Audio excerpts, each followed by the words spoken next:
Hello guys, welcome to my YouTube channel. मैं हूँ स्वर्णा मिश्रा और आप देख रहे हैं commerce guideline. Guys, first of all तो I am really very sorry because बहुत दिन से मेरी वीडियोस नहीं आ रहे थे due to some personal reason. Anyways, let's get started. So guys, we will continue our second chapter और हम लोग Fayol principle of management discuss कर रहे थे। मैंने आपको फ्यूल प्रिंसिपल्स के 10th प्रिंसिपल तक ऑलरेडी डिस्कस करा दिया, एक्सप्लेन कर चुकी हूँ मैं। हम आज 11th प्रिंसिपल डिस्कस करेंगे जो कि है principal of equity.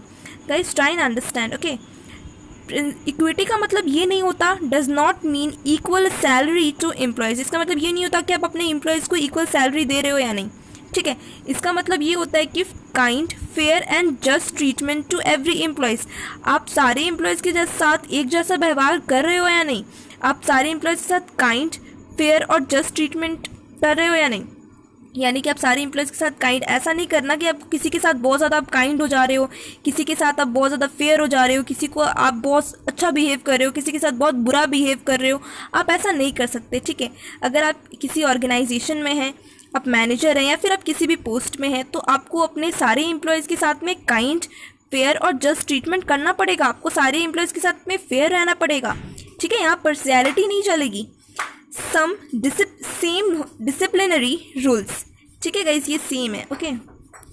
Same disciplinary rules यानी कि अगर आपने अपने ऑर्गेनाइजेशन में, अपने कंपनी में अपने रूल बनाए हैं कि यहाँ पे कोई स्मोक नहीं कर सकता ऑफिस में, नो स्मोकिंग, नो टोबैको, तो ये रूल आपको सारे लोगों के साथ सबको फॉलो करने को कहा जाए, करने को बोलना पड़ेगा। ऐसा नहीं है कि आप मैनेजर को थोड़ी छूट दे दो कि हाँ भाई आप तो मैनेजर हो, आप तो कर सकते हो कुछ भी, ऐसा नहीं है। अगर रूल आपने एम्प्लॉयज़ के लिए बनाया है, अगर प्यून जो होता है या फिर जो एम्प्लॉयज़ है उसके लिए अगर आपने ये रूल बनाया कि वो स्मोक नहीं कर सकता, तो भाई आपको ये रूल सबके लिए बनाने पड़ेंगे, ठीक है। No partiality, as I told you before कि पार्शियलिटी नहीं चलती है, फ्यूल का ये मानना है। और अगर हम आगे बढ़े तो क्या लिखा है, there should not be any discrimination based on position, gender, age etcetera.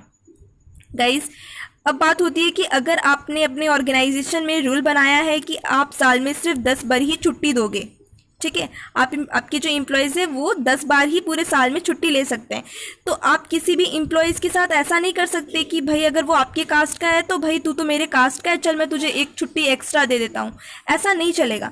आप किसी भी एम्प्लॉयज़ को उसके एज, उसके जेंडर, उसके पोजीशन के हिसाब से जज नहीं कर सकते कि मैनेजर है तो उसे तो ज़्यादा छुट्टी मिल जानी चाहिए, ऐसा नहीं है। सबके साथ फेयर रहना है आपको, ठीक है। अगर आप ये सही से फॉलो करोगे तो आपको बहुत अच्छे पॉजिटिव इफेक्ट्स देखने को मिलेंगे। आपके जो एम्प्लॉयज़ है वो अपना बेस्ट देंगे। और पॉजिटिव इफेक्ट बात की जाए तो क्या है, एम्प्लॉयज़ गेट सेटिस्फाइड। जाहिर सी बात है, अगर आप अपने एम्प्लॉयज़ के साथ फेयर रहोगे तो वो सेटिस्फाइड तो होंगे ना। Employees motivate employees and boost up their morals. Employees के साथ आप फेयर रहोगे, उनके साथ काइंड रहोगे, सारे रूल्स सबको फॉलो करने बोलोगे, अच्छे से ऑर्गेनाइजेशन मतलब आपका अच्छा चलेगा, तो जाहिर सी बात है कि एम्प्लॉयज़ आपके मोटिवेट होंगे और वो मन लगा कर काम करेंगे। पर्शियलिटी नहीं करोगे आप, भेदभाव नहीं करोगे, किसी को उसके जेंडर, एज और पोजीशन के बेसिस पे जज नहीं करोगे, तो आपके एम्प्लॉयज़ आपकी कंपनी को कभी नहीं छोड़ेंगे, है ना गाइस। आई होप आपको समझ आ रही होगी। तो चलिए, अगर बात की जाए कि अगर आप इस प्रिंसिपल को सही से फॉलो नहीं करते हो, अगर आप फ्यूल की बात नहीं मानते हो इस प्रिंसिपल में, तो क्या होगा, नेगेटिव इफेक्ट होगा।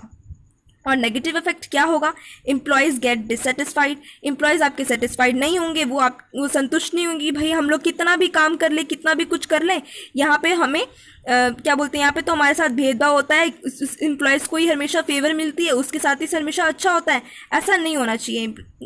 और क्या होगा, increase in employees turnover. Employees आपके इतने ज़्यादा डिससेटिस्फाइड होंगे कि वो तो सोचेंगे कि भाई जहाँ हमें अच्छा हमारे साथ बिहेव किया जाएगा, जहाँ हमारे साथ पार्शियलिटी नहीं होगी, वहाँ पे हम जॉब कर लेंगे, यहाँ हमें क्यों करना है काम।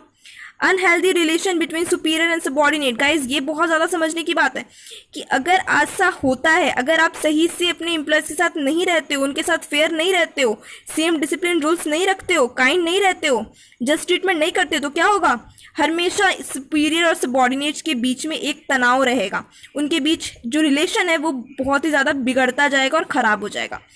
आई होप गाइज आपको वीडियो अच्छी लगी होगी, आपको मेरी समझाई हुई चीज़ आपको समझ आई होंगी। सो अगर आपको वीडियो अच्छी लगी तो चैनल को सब्सक्राइब करना है और वीडियो को लाइक ज़रूर करना है, ताकि मेरे आने वाले सारे वीडियोज़ की नोटिफिकेशन आपको मिल सके। Thank you, stay fit and stay healthy.